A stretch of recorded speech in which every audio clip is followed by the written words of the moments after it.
family's experience with Parkinson's has been hugely impactful. My brothers, Sean and Brian, were my two oldest siblings, and we lost them both to Parkinson's. So on top of the loss that we suffered with their disease, there was a tremendous amount of concern and uncertainty about how the disease would affect all the rest of us, all of my siblings and our children, not knowing whether this was something environmental or hereditary.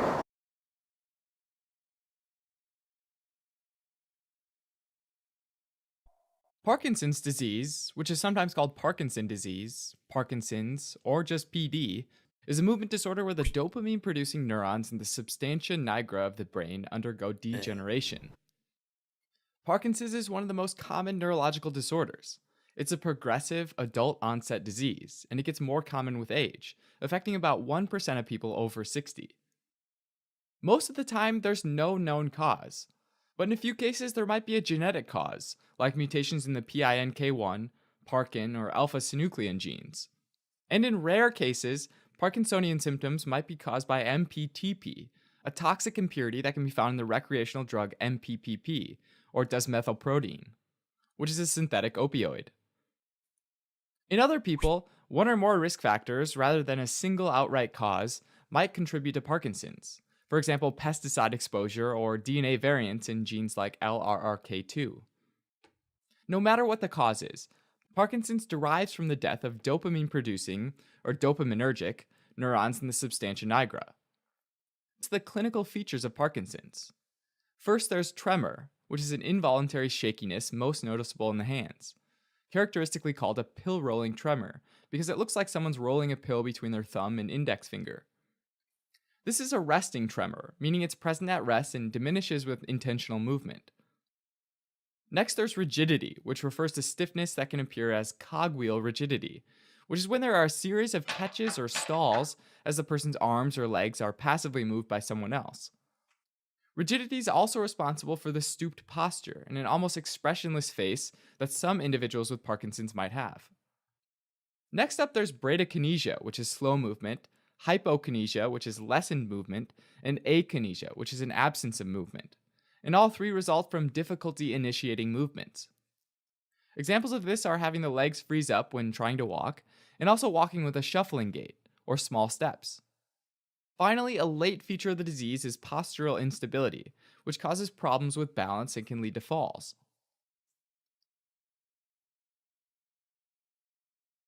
I'll start with Sean, because he was first, correct? Yes. Okay. So, when and how was Sean first diagnosed? I believe Sean was 33 when he was first diagnosed, which I believe, if I'm correct, he was the youngest diagnosed early onset Parkinson's patient in the country. And were there signs beforehand that looking back? Yes, there were. There were signs, we just didn't know what to look for. We didn't have any knowledge of the disease, so there were, when you look back in hindsight, there were signs, but until medical professionals got involved, we didn't know what to make of those signs. What signs, like? The tremors, the cold sweats, the anxiety attacks, and just him just changing and losing the vibrancy of his personality. Not Sean anymore, you know. What do you mean not Sean anymore? Well, with Parkinson's, you become... well, Sean had dementia by the time he was 33, so... There's personality alterations for sure. Yeah, definitely personality. Well, obviously with Parkinson's, you know, you do things that you can't control your movements. So we didn't understand why. You know, he would walk out into traffic and not look both ways. Why he would, you know, snap when he was in the late stages, snap at people, curse, do crazy things that he never did. Completely. Not his personality at all. Switching to a more mental aspect, how did Parkinson's affect Sean mentally? He was You stop for a second. angry. Yeah. He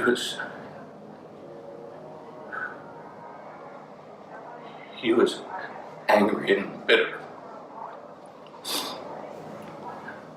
To be afflicted with a debilitating disease at such an early age. Mm-hmm. It took away his ability to work and be a husband and father. Mm-hmm. He was angry. Mm-hmm. So the doctors were really trying to figure it out as they went along. And his death was very unexpected because it wasn't a slow progression. He actually choked. Because he was losing his ability, the muscles in his throat to chew and ingest food. And he actually choked on food and unexpectedly choked to death. So it wasn't like a slow progression where we saw it coming. We didn't know what to expect, and it became the unexpected. Yeah. I'm going to do a little bit of a transition. Sean was actually involved in some clinical research, correct? Yes. Can you kind of briefly explain that for me?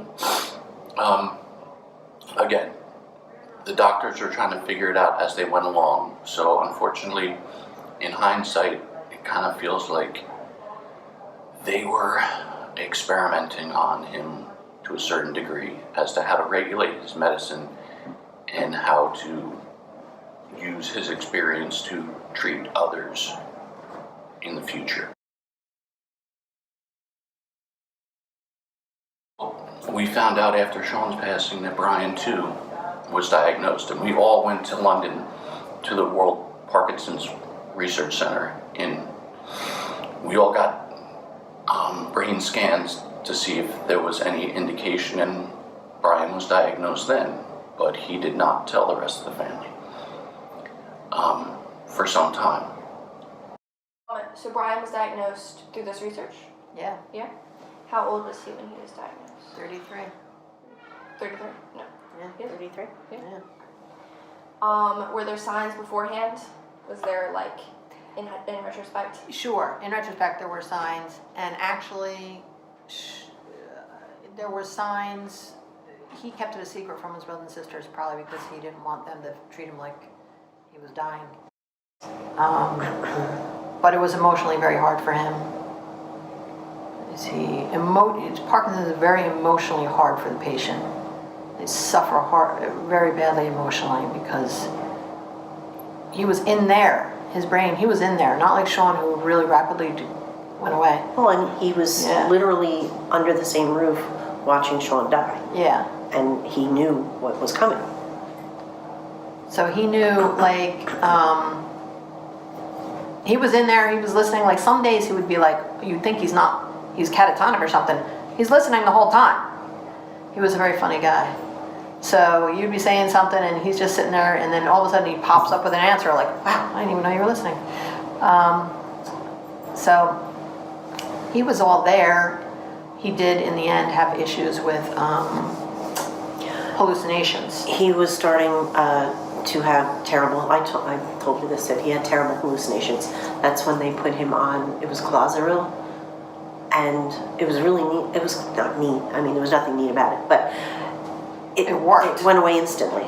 He was convinced people were coming in the house, that people were after him, and every time you calmed him down, it would start again. But that medication just made him himself again overnight. Yeah. He also had this symptom that people with Parkinson's have, where they get emotionally uncontrollable crying and they can't stop and they don't know why. So he would have that for like 2 or 3 hours in the morning, but they put him on Paxil, got rid of it like instantly. So that's all about like the brain dying. And he had slowly but surely had his, which I guess is probably the same in elderly patients, I don't know. His system slowed down a great deal. He had a lot of trouble, with digestion and with foods. And Brian was, to the end, the sweetest person you could ever hope to meet, but stubborn as a mule. And I tried to make changes to his diet, and he was like, I didn't eat oatmeal before, and I'm not eating it now, you know. So he was immovable as far as, you know. And actually, looking back, I really admire it because he refused to let the disease dictate what he would and would not do. Sean took oral dopamine. Did Brian take any drugs aimed at promoting dopamine production? That's typical. Brian took Yeah, L-Dopa, right? Yeah, he L-Dopa. did. Brian did the liquid also for a time, but we ended up moving on to other things that they thought might be more effective at some point. They ended up being twice a day actual pills, Yes, with Sean, and they were taking the pills and crushing them. crushing them and pouring. We were Yeah. making a fluid out of Yeah, it, yeah. right? Yeah. And then with Brian later on, we did that with Brian early on. Later on, he was taking pills. Yeah. So, what did the end stages kind of look like? Walk me through those last couple weeks with Brian. Brian was at my wedding, and he passed away 6 months after my wedding. So at my wedding, I have like vivid memories. He was very rigid. He couldn't stand on his own anymore. Gaunt, very thin. He lost a lot of weight, sweated profusely. He was sweating a lot. He was in a wheelchair at that point. You know, he danced with me, but I literally had to hold him up, and I could hold him up. Well, I'm pretty strong, but also he was pretty thin. So, you know, I was able to dance with him, and he had a good time at the wedding. But he was just wasting away. Yeah, clearly deteriorating. And I think eventually when he died that day, I think it was just like all the organs just shutting down. He just died. Well, he had been finally moved. His nurse moved him to hospice, and it wasn't long. They weren't there long. They were fantastic, but they were not there long. So you mentioned that the family was told initially that the cause might be genetic. But to date, we don't know still. The medical community doesn't know. So what do you believe to be the cause? I believe it was environmental. I believe it went back to a golf course that all three of us worked at. Both Sean, Brian, and myself worked in the same place. I worked there 10 or 12 years after they did, but there were pesticides used on the golf course on a daily basis that were disposed of in the same place where we all worked.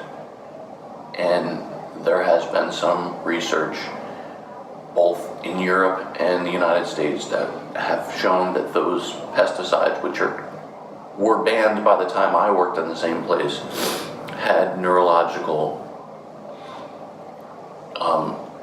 effects on people who are exposed to them. And I personally believe that unfortunately the summer jobs led to their illness.